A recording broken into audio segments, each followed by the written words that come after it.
Chapter 2 Sankhya Yoga Transcendental Knowledge. The second chapter of Bhagavad Gita is Sankhya Yoga.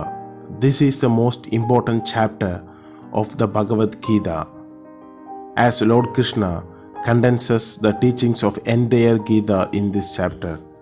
This chapter is the essence of the entire Gita. In the previous chapter, we saw that the Arjuna refuses to fight in the battle against his friends and family members. He put down his bow and arrow and sat down on his chariot. He was deeply worried by the thought of killing his friends and family members. Now it is in the hands of Lord Sri Krishna to motivate Arjuna to fight this battle. In second chapter, Lord Krishna tries to motivate Arjuna by telling him that his behavior and conduct is unbecoming and unworthy that of a noble person, and that he should forsake this unmanly weakness. And it is his duty to fight this battle to uphold Dharma. But Arjuna again had his doubts and refuses to fight. Then Lord Krishna started to disclose the essence of Bhagavad Gita to Arjuna. Krishna begins his discourse by telling Arjuna about the immortality of the soul and the difference between body and the soul. He continued by saying that we should not grieve for the Atma, the soul, which is immortal, indestructible and imperishable. And we should also not grieve for the body which is perishable and has to die. Then he talks about selfless work. We must do all our actions and all our work without expectation of any rewards for those actions. Then Lord Krishna advised Arjuna to stop this doubt and hesitation. It is not the quality of a noble person like him. His conduct will take him nowhere. It will only defame his name. Arjuna's mind is not satisfied with this reply.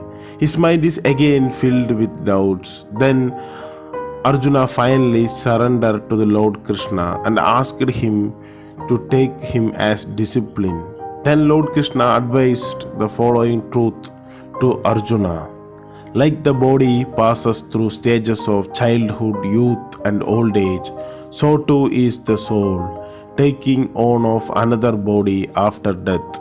The wise man is not agitated or confused by the feeling of heat and cold, pleasure and pain.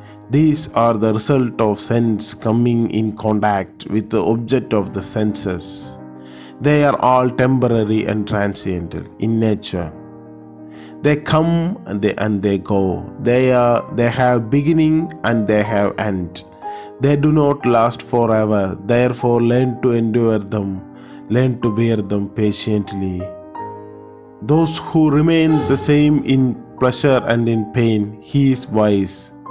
Who knows the truth have realized the distinction between what is real and what is unreal. The real is that it is eternal, which can never cease to exist. It can never perish, while the unreal is transcendental and temporary. The body is unreal and it has to perish, while the soul, the Atma, is real and can never perish. The soul is never born, nor does it ever dies. We cannot kill the soul when the body is killed. The soul does not die. When the body dies, the soul does not die. Therefore, don't hesitate, Arjuna. Fight this battle. This is the essence of Jnana Yoga. Then the Lord Krishna starts to explain about Karma Yoga in details to Arjuna by saying, your duty is not to worry about the reward of your work. Give up all your attachment to the reward of action and then do your work. Your aim should never be the reward of your action, neither should the thought of giving up action.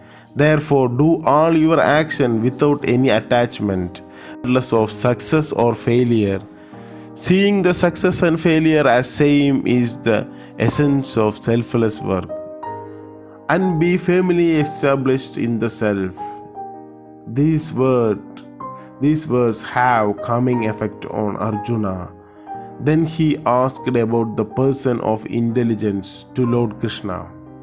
Lord Krishna replied the following words: "Who can withdraw the object of senses from the senses? The disciplined person who has brought his senses under his control. He is freed from both attachment and aversion, and he enjoys the object of the senses without any taint. The one who cannot concentrate or meditate can have no peace, and without peace, how can there be happiness? Happiness is impossible without peace. When mind goes after the wandering sense, then those very sense lead the mind away from the right path. The intelligent person gets firmly and strongly established what is right. When he surrenders and gives up all desires, when he does selfless work without expectation of any reward, when he has no attachment to anything, and he becomes devoid of ego, the feeling of I, the feeling of mine, this is the divine state." This is the end of second chapter. Thank you for listening.